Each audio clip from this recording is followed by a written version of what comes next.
vamos a hacer una pequeña revisión acerca del examen neurológico en pediatría y neonatología. Bien, vamos a ver un esquema. Y bien. En el examen neurológico pediátrico y neonatal es importante tener en cuenta los antecedentes maternos, prenatales, perinatales, ¿no?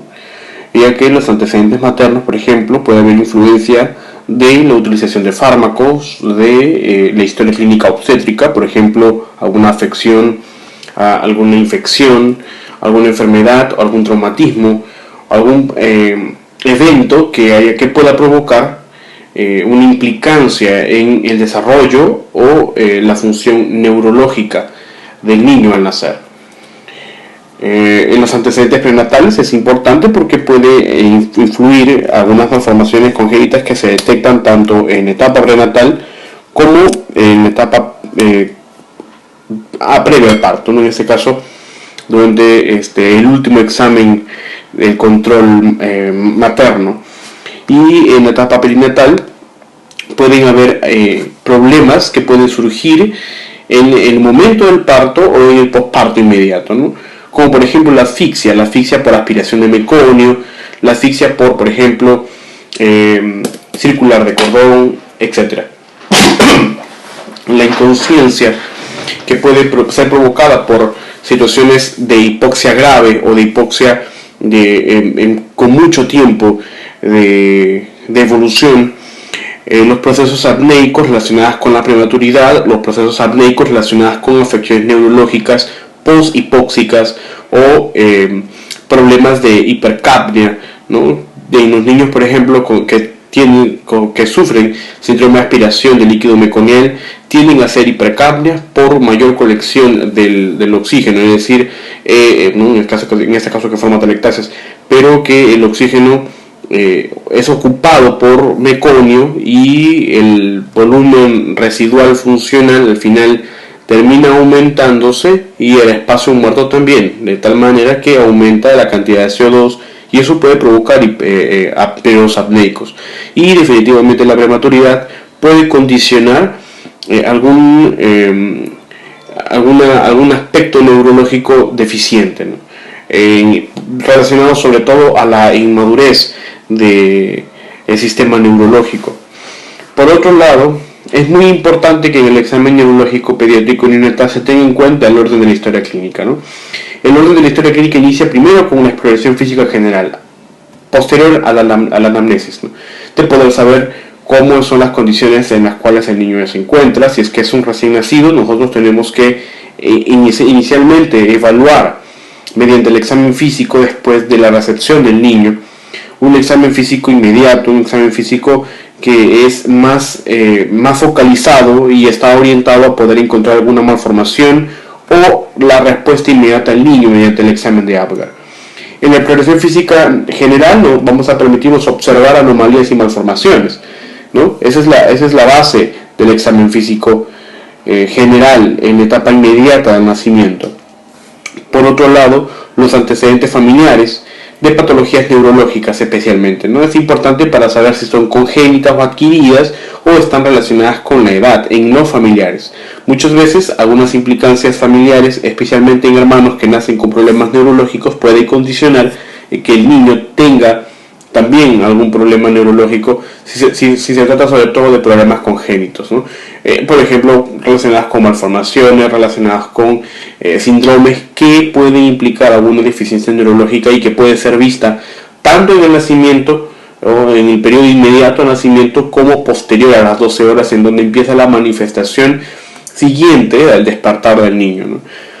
Otro de los elementos de la historia clínica son los antecedentes obstétricos, en donde vamos a hallar o determinar la evolución y desarrollo fetal, los movimientos fetales o la dinámica fetal, si es que hubo o no hubo traumatismos fetales, en fin, todos los controles, ¿no? Los resultados de los controles prenatales que la madre pueda brindar dentro de la historia clínica neonatal, ¿no? Estos son importantes porque nos permiten determinar si es que en el momento que se está realizando una exploración física general tiene o no tiene alguna implicancia. Porque si es que nosotros nos encontramos con un problema de nuevo, y que no tiene alguna relación con la historia clínica materna, prenatal o del periodo inmediato, entonces podemos pensar de que se está ocasionando, se está generando un problema neurológico.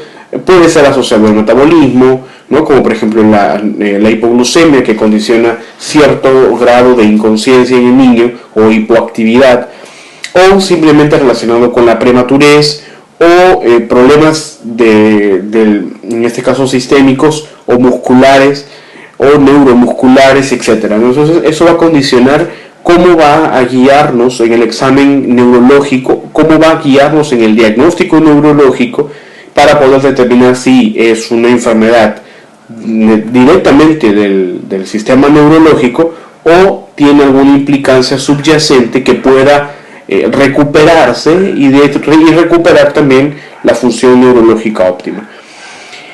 Bien, dentro de la historia clínica siguiente sería el examen neurológico, que es el tema de hoy, el tema principal. El examen neurológico, que puede ser focalizado o sistémico, ¿no?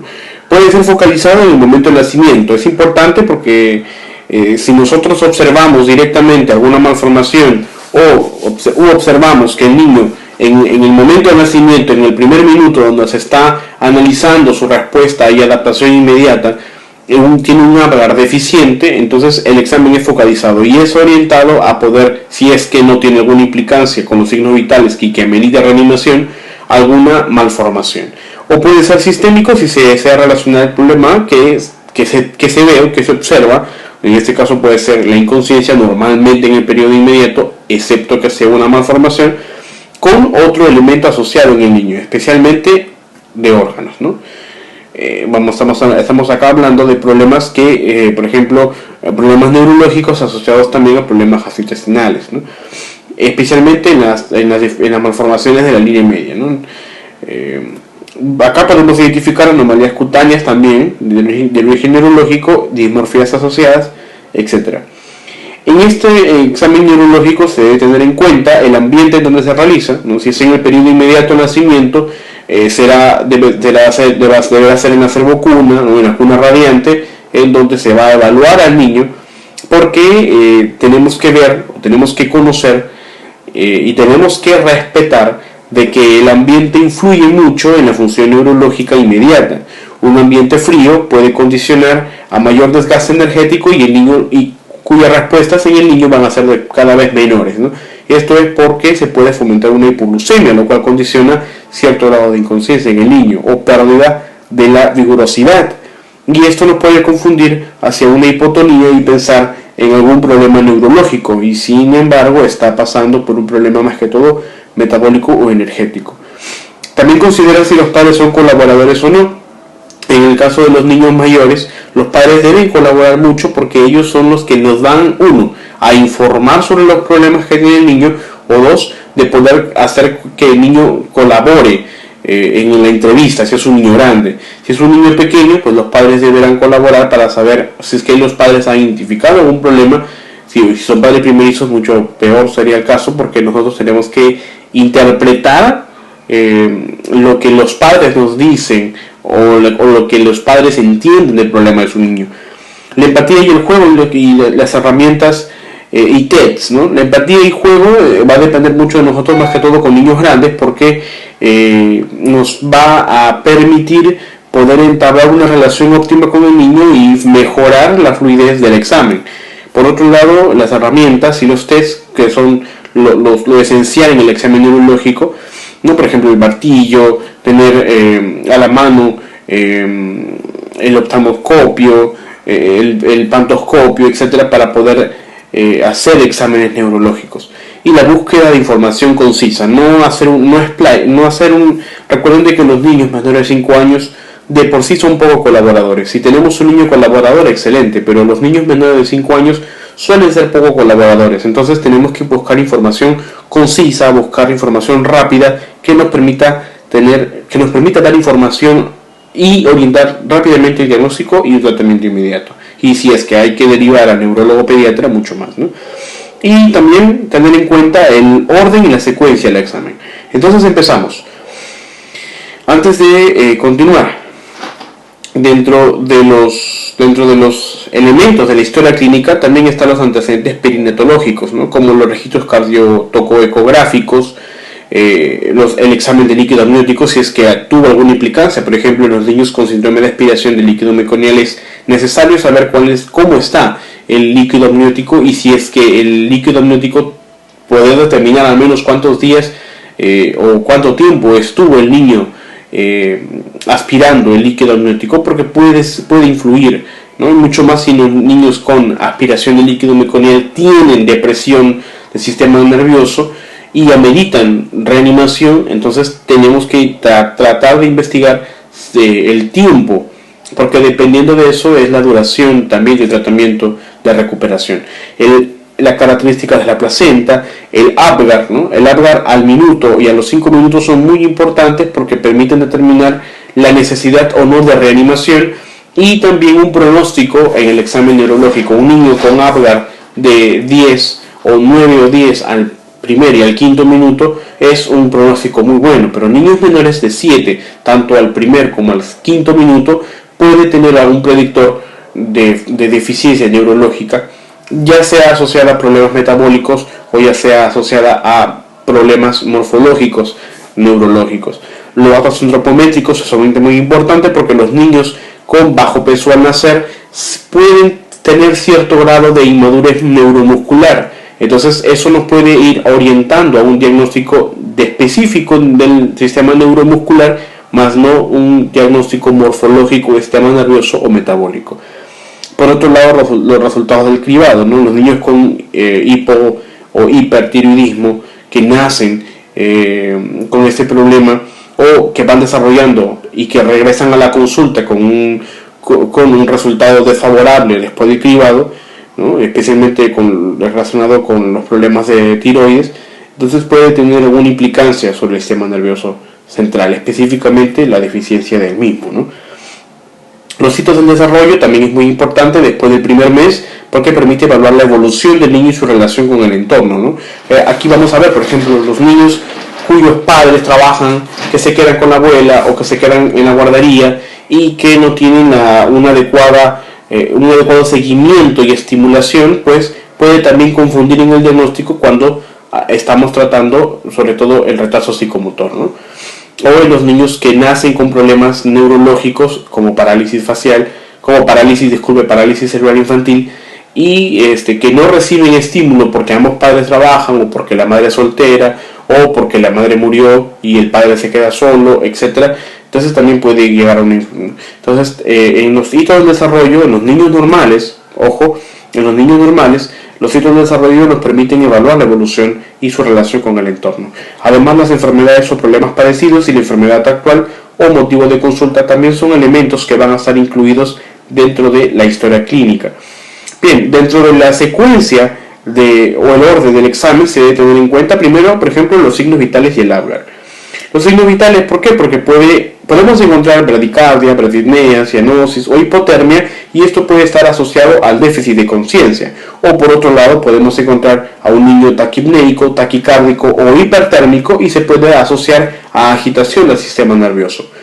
Los niños con Apgar mayor o menor de 7 implica la necesidad de evaluar reanimación en el primer minuto. En el quinto minuto ya no implica reevaluar la necesidad de reanimación, pero sí implica evaluar sí implica la necesidad de tener en cuenta la evaluación neurológica más concisa. Como antecedente pueden estar relacionados con inmadurez o depresión del recién nacido, cuando el Apgar es menor a 7, ¿no? Especialmente los niños prematuros, ¿no? Ahora, el primer punto es los signos vitales. Entonces aquí en este PDF yo tengo unas tablas de los signos vitales, ¿no? Aquí tengo, por ejemplo, en la figura 1, la tabla 414.1 del libro de Juan Casado Flores, ¿no? Y aquí tenemos también nuestras tablas de la temperatura axilar, la frecuencia respiratoria, la frecuencia cardíaca. Este es el test de Capurro para poder evaluar la edad gestacional, importante para poder conocer y tener una apreciación de cómo serían las respuestas del niño según su edad gestacional. ¿Bien? Muy bien. El otro punto es la antropometría, ¿no? Poder saber si el niño es pequeño para la edad gestacional o si es bajo para la edad gestacional o si es un niño prematuro, y si es un niño prematuro extremo, un niño prematuro moderado o un niño prematuro tardío. Y la prematuridad o el bajo peso al nacer, e incluso el extremo bajo peso al nacer, está relacionado con inmadurez neurológica, ¿no? El perímetro cefálico también dentro de uno de los datos antropométricos. Por ejemplo, podemos encontrar micro o macrocefalia. La microcefalia normalmente está asociada a... en la microcefalia podemos encontrar como características la extensión de las extremidades inferiores. En ellos predomina una postura más tónica. En estos niños con microcefalia puede haber mayor dificultad para la adaptación. En los niños con macrocefalia predomina una postura menos tónica. Y además, en estos niños con macrocefalia puede predominar una flexión, ¿no? Una flexión de las extremidades. Es decir, los niños están con mayor tonicidad, ¿no? Muy bien. El tercer punto es la valoración del nivel de conciencia, ¿no? De aquí, los elementos que pueden influir en el nivel de conciencia son la enfermedad, la edad misma, ¿no? Los niños prematuros tienden a estar más tiempo en un estado de letargia, por así decirlo, son menos reactivos los niños prematuros. La utilización de fármacos en los niños mayores que, por ejemplo, niños que están tratados por epilepsias o convulsiones recurrentes y que si les utiliza fármacos sedantes o ¿no? a fármacos sedantes, entonces estos niños suelen tener mayor depresión del sistema nervioso y por ende puede influir en los niveles de conciencia. La nutrición también, los niños pequeños para la edad gestacional o los niños desnutridos pueden tener mayor tendencia al déficit neurológico. Los traumatismos, por ejemplo, los traumatismos craneoencefálicos que pueden provocar cierto grado de inconsciencia, y los desórdenes metabólicos también, como la hipoglucemia especialmente, ¿no? Son los factores que influyen en el nivel de conciencia.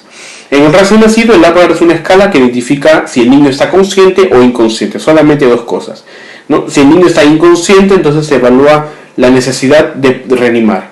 Esta escala implica la deficiencia de signos vitales, ¿no? Si la inconsciencia está asociada a una deficiencia de signos vitales, entonces se tendría que evaluar la necesidad de reanimación, especialmente cuando existe bradicardia, menor de 100 latidos por minuto o menor de 60, que amerita tanto la utilización de presión positiva, ¿no? De ventilación a presión positiva y de reanimación. Es necesario evaluar el motivo de la depresión cuando un niño se considera inconsciente, ¿no? Porque puede ser de elementos o de factores maternos, como por ejemplo problemas infecciosos, utilización de fármacos o trauma, o fetal, ¿no? Por ejemplo, en una restricción de crecimiento uterino, los niños también suelen tener cierto grado de inconsciencia, es decir, pueden estar vulnerables a tener problemas del sistema nervioso o mismos errores de metabolismo. Asimismo, también problemas perinatales, como por ejemplo asfixia ya lo mencionaba, síndrome de aspiración de meconio, displasia broncopulmonar, hipertensión pulmonar persistente, apnea del prematuro, hipoglucemia, hipotermia o sepsis. La escala de coma de Gablo modificada nos permite evaluar el estado neurológico inmediato, y su déficit implica las patologías del sistema nervioso asociadas a daños morfológicos. Por otro lado, vamos a ver más adelante la escala de Presch nos permite evaluar el nivel de alerta del recién nacido. Entonces tenemos dos elementos: una escala de coma de Gablo para poder evaluar cómo es el grado de conciencia o inconsciencia del niño y poder saber si es que existe algún problema netamente morfológico o que tenga la implicancia, ¿no? Que implique la utilización de elementos diagnósticos complementarios, como por ejemplo la resonancia magnética o el electroencefalograma, ¿no? Pero por otro lado, los niveles de inconsciencia o de alerta de la escala de Presch nos permite tener un acercamiento a algún problema más metabólico o nutricional, ¿no? Entonces vamos a ver las escalas. Aquí en esta tabla tenemos las escalas, ¿no? La escala de coma de Gablo modificada, que nos proporciona esa tabla la Academia Americana de Pediatría en su última publicación 2016, ¿no? Con lo que es solamente una modificación, por ejemplo, para poder determinar cómo sería la manifestación en el niño mayor de 1 año y en el niño menor de 1 año, ¿no? Esto es más que todo para niños mayores de 3 meses, ¿no? Los niños menores es más complicado poder utilizar esta escala, sin embargo sí es aplicable. Por ejemplo, en la respuesta de apertura ocular en los menores de 1 año, que es nuestra atención el día de hoy, es poder, por ejemplo, la puntuación 4 significa de que la apertura es espontánea, ¿no? Pero en el menor de 1 mes es poco probable utilizar eso porque la apertura no es espontánea, casi los niños no abren los ojos, ¿no? Mucho más si es en un nacimiento inmediato. Entonces, esta escala de Coma de Gauss puede utilizarse mayores de 3 meses sin problemas. En los niños menores de 1 mes hay que tener cierta precaución, ciertas consideraciones, porque la apertura ocular, por ejemplo, y las respuestas motoras pueden ser exageradas o pueden no darse, ¿no? Por otro lado, la escala de alerta de Presley nos da 5 estadios o 5 estados, en donde el estado 1 es el más deficiente, ¿no? Es decir, implica que el niño está en bajo grado de alerta y puede tener algún problema metabólico asociado. Y el estado 5 nos da el niño normal, con los ojos abiertos y en llanto, que es lo normal. Un niño un recién nacido, dentro de las primeras 12 horas de vida, es un niño irritable. Pero un niño con ojos cerrados, con respiración regular y sin movimientos, o incluso tónico, puede implicar algún problema, especialmente metabólico, como la hipoglucemia. Bien, vamos a ver qué más tenemos por acá. La actividad en reposo y provocada, ¿no? La evaluación del tono pasivo, la evaluación del tono activo son elementos que nos van a poder permitir evaluar la actividad en reposo o la actividad provocada. Por ejemplo, acá tenemos unas imágenes que nos pueden permitir evaluar las respuestas del tono pasivo y el tono activo, ¿no? Por ejemplo, aquí, tono pasivo, como el ángulo popliteo, ¿no? Con los muslos cerca del abdomen, las rodillas extendidas, tanto como sea posible, ¿no? Es decir, cuando nosotros tomamos del talón del niño y lo flexionamos, a las 32 semanas, por ejemplo, el niño puede tener un grado de ángulo popliteo de entre 120 y 110, porque el niño de 32 semanas ofrece menos resistencia, pero un niño a término va a tener mayor resistencia y va a fomentar que sus piernas estén más tiempo flexionadas o más flexionadas, y por ende el grado del ángulo popliteo va a ser menor, de 90 grados o incluso menos. Ahora, también la dorsiflexión del pie, ¿no? En la dorsiflexión del pie, con la rodilla flexionada, el tobillo está en dorsiflexión y hay que medir el ángulo entre el dorso del pie y la parte anterior de la pierna, ¿no? En el niño de 32 semanas esta dorsiflexión es parcial, no se va a dar del todo. Y es por la inmadurez de sus articulaciones. Pero en el niño a término esa dorsiflexión es casi completa, es mucho más flexible y por ende se va a dar. Esto es cuando hablamos de tono pasivo, ¿no? Y el signo de la bufanda, ya sabemos, es una clásica evaluación. Cruzar la mano por encima del pecho hacia el hombro opuesto y ver la posición del codo, ¿no? Si pasa la línea media o ofrece muy poca resistencia, es un niño inmaduro. Normalmente esos exámenes en los niños de 32 semanas se dan, porque son niños que todavía no tienen una madurez total. Pero en un niño a término es más complicado poder pasar a la línea media, ¿no? No llega a la línea media y eso implica una cierta madurez neuromuscular.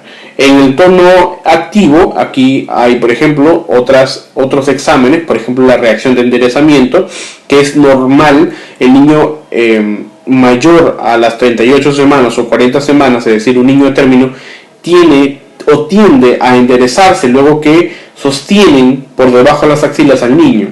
En el niño de menos de 32 semanas o menos de 34 semanas, que son los prematuros tardíos, pueden inclinarse hacia adelante, y esto es porque no tienen una consistencia de los músculos de la espalda, ¿no?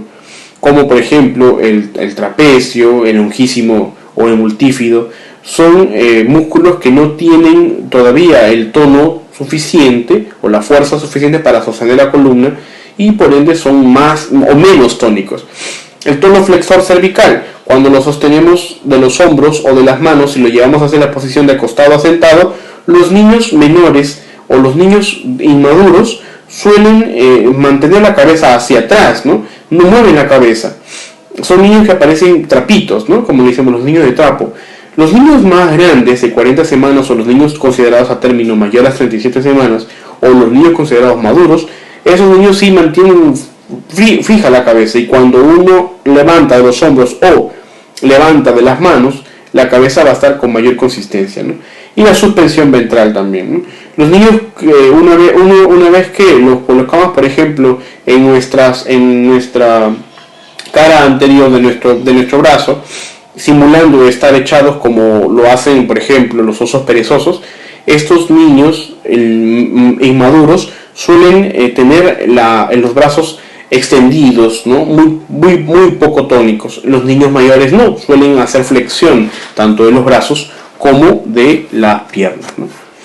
Entonces esas son las evaluaciones de los niños. Esta de acá, esta imagen de la figura 10 nos permite tener o sea, es decir, aquí podemos nosotros ver cómo los niños se presentan a las 32 semanas de las 40 semanas, es decir, los niños a término, los niños pretérmino. En esos niños inmaduros suelen tener más brazos extendidos y una leve flexión de las piernas, es decir, un aspecto menos tónico. Pero los niños maduros o los niños a término suelen tener una flexión completa de de todas las extremidades, ¿no? Suelen normalmente estar en aducción. En cambio, los niños menores o los niños inmaduros o los prematuros suelen estar en abducción, es decir, mantienen sus brazos fuera de la línea media, ¿no? Es una de las características que nos permite evaluar estos cuadros, y esto está dentro del examen neurológico. La configuración del cráneo también es muy importante, porque tenemos que medir el perímetro cefálico para determinar si el perímetro es mayor al percentil 90. Ahí puede estar asociada a un aumento del líquido cefalorraquídeo, o puede tener megalencefalia o lesión ocupativa. Si está dentro del percentil 90 y el percentil 30, pero el niño tiene la cabeza muy grande, tenemos que evaluar también la configuración del cráneo de la familia. Si es menor al percentil 30, podemos hablar de microcefalia o craneosinostosis, es decir, el cierre prematuro de las suturas. Se explora la sutura, se explora la fontanela, se explora también el cuero cabelludo, y se ausculta, se percute y se transilumina para poder determinar si es que existe algún tipo de líquido dentro de la cavidad craneal. Dentro de la forma vamos a estudiar, por ejemplo, si es que existe alargamiento anteroposterior de la cabeza y estrechamiento de la bóveda. Podemos hablar de escafocefalia, y es ocasionada por el cierre precoz de la sutura sagital. Pero si hay un aplanamiento anteroposterior y ensanchamiento del eje biparietal, entonces estamos hablando de una braquicefalia, y esto es por el cierre temprano de la sutura coronal. Por otro lado, si es que el cráneo es triangular y de base en el occipucio, se habla de trigonocefalia, y esto es ocasionado por el cierre prematuro de la sutura metópica. Cuando hablamos de fontanelas y suturas, es muy importante tener en cuenta que si es que están deprimidas, podemos hablar de que se encuentra el niño en un cuadro de deshidratación, especialmente los niños mayores de 7 días de nacido. Los niños regresan al servicio, y esto es ¿por qué? Porque los niños no lactaron o se deshidrataron, y podemos encontrar suturas deprimidas. Por otro lado, vamos a encontrar atrofia cerebral, ¿no? O válvula de derivación ventrículo-peritoneal hiperfuncional. Los niños que tienen problemas de hidrocefalia, que salen del servicio con válvula, pueden regresar con un problema de depresión de la fontanela, que indica que la válvula está funcionando demasiado y está drenando demasiado líquido, provocando disminución del volumen interno del encéfalo. O pueden estar abombadas, pueden estar muy extendidas, y eso puede ser provocado por hipertensión intracraneal, o ocasionada por hidrocefalia, por una falla de la válvula, o por meningitis o colecciones subdurales, ¿no? Muy bien. Otro de los aspectos es la evaluación de los pares craneales. Es el punto 6 de la evaluación neurológica y uno de los más importantes cuando tenemos el tiempo para hacerlo. Vamos a ver aquí, ese es un examen, bueno, no quiero entrar en más detalles porque lo quiero dejar para la exposición, pero bueno, si están escuchando esta conferencia y desean saber algo más, vamos a hablar un poquito. Bien, el primer nervio, el nervio olfatorio, es de muy poca importancia en el recién nacido. El recién nacido suele, lo único que puede oler después de 2 o 3 días, lo único que puede identificar si es que se le acerca es el seno materno, ¿no? En el niño grande pueden utilizarse olores, ¿no?, como café o perfumes. La afección del nervio olfatorio puede provocar anosmia. El nervio óptico, que incluye el examen de agudeza visual, la campimetría y el fondo de ojo, y el examen de pupilas para evaluar el tamaño y la reacción pupilar, es especialmente ese examen en niños grandes, ¿no? Esos 4 exámenes. En los niños más pequeños, como el recién nacido, es importante poder obtener el cribado oftalmológico para poder determinar cáncer, ¿no?, o la retinopatía del prematuro cuando este niño ha sido sometido a ventilación mecánica, por ejemplo, o a utilización de oxígeno en tiempos prolongados. Hay que tener en cuenta que el parpadeo a la luz, ¿no?, el parpadeo a la luz, es decir, la reacción del niño a la luz, se da a partir de las 26 semanas, la fijación visual a las 32, el seguimiento de objetos a las 34 semanas y el nistagmo optocinético a las 36, y el niño puede girar hacia la luz suave hasta las 37 semanas. Es decir, un niño término tiene que cumplir con todos estos requisitos. Si no lo cumple, tenemos que saber por qué. La lesión del nervio óptico puede provocar ceguera, hemianopsia homónima bitemporal. El nervio oculomotor, el patético y el abducen se pueden evaluar juntos, que conforman los nervios oculomotores, es decir, para el movimiento de los ojos. En niños grandes se ve esto mucho más. Permite evaluar la movilidad del globo ocular, la reacción pupilar de la luz, que se da normalmente en las 30 y las 35 semanas, y la maniobra de ojos de muñeca. Es lo que nos permite evaluar este examen, ¿no? Aquí tenemos también una figura que nos va a permitir, la figura número 14, ¿no? Estoy dejando esto de acá para que lo puedan ver y tener si desean. Aquí, por ejemplo, en el edema de papila, aquí existe un cuadro de diagnóstico diferencial de edema de papila, ¿no? Por ejemplo, elevación congénita de la papila, hipertensión intracraneal, papilitis, neuropatía isquémica y masas retrooculares o infiltración leucémica o metastásica, especialmente en niños mayores, ¿no? Ahora, respecto a los tamaños, simetría y reactividad pupilar, aquí tenemos diferentes elementos que nos van a poder determinar si es que existe alguna lesión diferencial cuando se trata de la medición del tamaño, la simetría y la reactividad pupilar en este cuadro. Muy bien, seguimos aquí. Muy bien. El nervio trigémino nos va a permitir determinar la sensación facial y la succión, y se evalúa a succionar y permitir al recién nacido morder, ¿no? O sea, tomar el objeto, tomar la teta y evaluar la capacidad de succión o de ilusión del niño. La lesión puede provocar hipoestesia facial o asimetría durante la succión y debilidad funcional de la succión no atribuida a hipoglucemia, ¿no? Esa es la forma de evaluar el nervio trigémino. El nervio facial, ya sabemos, hay que evaluar la motilidad facial, el aspecto y la posición en el reposo y los movimientos simétricos durante el llanto, ¿no? Porque puede haber muecas exageradas que puedan determinar también algún problema del nervio facial. Además, hay que evaluar el ancho vertical de la fisura palpebral, del pliegue nasolabial y de las comisuras labiales en reposo para saber si es que existe alguna implicancia. La lesión puede provocar parálisis central o supranuclear o periférica nuclear. El nervio vestíbulo coclear, ¿no? El ruido fuerte puede provocar un cierre ocular en el niño, especialmente en los niños mayores de un mes. En los niños menores de un mes podemos provocar reflejo de Moro, ¿no? Ahora, el recién nacido puede seguir la fuente del ruido. Puede el niño en el reposo, pasados los 20 días, puede el niño seguir la fuente del ruido, ¿no? En los niños mayores podemos identificar vértigo periférico. Y la lesión del nervio vestíbulo coclear puede provocar hipoacusia.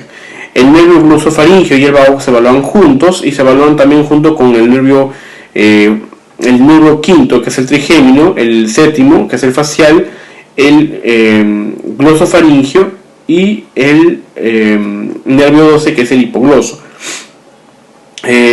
Bueno, aquí en este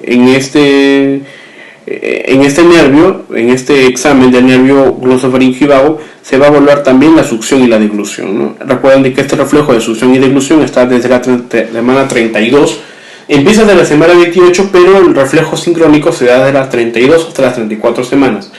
Es decir, un niño mayor de 32 semanas ya puede succionar y deglutir. Si es que no hace eso, puede tener alguna implicancia del nervio o del par craneal. La lesión puede provocar desviación de la úvula y deficiencia sincrónica de la succión y de la deglución. El nervio accesorio permite evaluar la fuerza, ¿no? y la simetría del movimiento del trapecio o del esternocleidomastoideo, por ejemplo, elevando el hombro ipsilateral al estímulo o la rotación de la cabeza, ¿no? Los niños con alteraciones del nervio o del músculo esternocleidomastoideo pueden tener tortícolis, ¿no? Y la lesión provoca paresia, tanto de los músculos del trapecio o del esternocleidomastoideo. Y el nervio hipogloso es la motilidad de la lengua, también se evalúa dentro del examen de la succión y deglución. Bien. Finalmente se evalúa también el sistema motor, que implica aspectos como el volumen muscular, el tono, la fuerza, los reflejos osteotendinosos, la coordinación de movimientos y la marcha en los niños mayores. En hiperestación pueden analizarse muchos aspectos que nos va a permitir determinar alguna implicancia, no solamente muscular, sino también cerebelosa o del tronco del encéfalo. Por otro lado, los reflejos osteotendinosos profundos, cutáneos y primarios, ¿no? Son muy importantes porque nos permiten reconocer la madurez o inmadurez o la reacción o hiperreacción del sistema nervioso. Específicamente, reconocer de que la existencia posterior a la edad de estos reflejos pueden indicar inmadurez o afectación del sistema nervioso. Aquí, por ejemplo, les dejo los reflejos primarios, ¿no? Aquí están los reflejos profundos, ¿no? Y el nivel segmentario. Si es que existe ausencia del reflejo, podemos hablar de que el nivel segmentario puede también no solamente tener una afectación muscular, sino también a nivel segmentario. Por ejemplo, si es que el reflejo del bíceps, que es un reflejo del nervio periférico músculo cutáneo, no se da, entonces podemos hablar de que el nivel segmentario de C5 y C6 puede haber una afectación. Esto nos permite conocer el músculo, el nervio periférico y el nivel segmentario medular, ¿no? Puede haber un problema de cordón posterior y eso va a ocasionar un problema osteotendinoso, ¿no?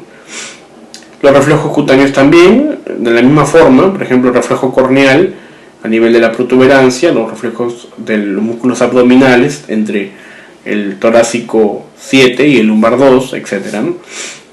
Por otro lado, los reflejos primarios, estos son los reflejos primarios. Lo más importante es no solamente el hecho de que no se encuentren en la edad previa, normalmente entre los primeros el primer mes hasta los cuarto o sexto mes, sino de que la existencia o la persistencia de estos reflejos pasada la edad indica o implica alguna inmadurez neurológica o algún problema del sistema nervioso. Muy bien, espero que les haya gustado esta explicación y si tienen alguna duda o alguna consulta, háganmelo saber a través de redes sociales. Un abrazo y que Dios los bendiga. Se despide Yoshua Barbosa.